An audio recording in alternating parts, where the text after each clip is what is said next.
Hi, I'm Isaac Rodriguez. I'm a business consultant. And the question I have today is how to make a sample work statement. And how would you make a sample work statement?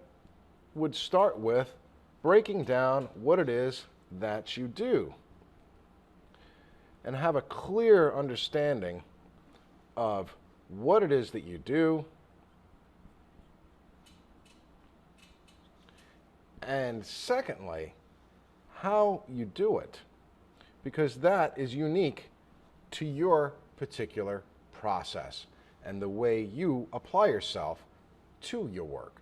So if you're an artist and you have certain socio or political views that you try to put forth in your artwork, then your statement would include your beliefs and how you work, what your focus is, and what your work is all about. I'm Isaac Rodriguez, business consultant, and that is how to make a sample work statement.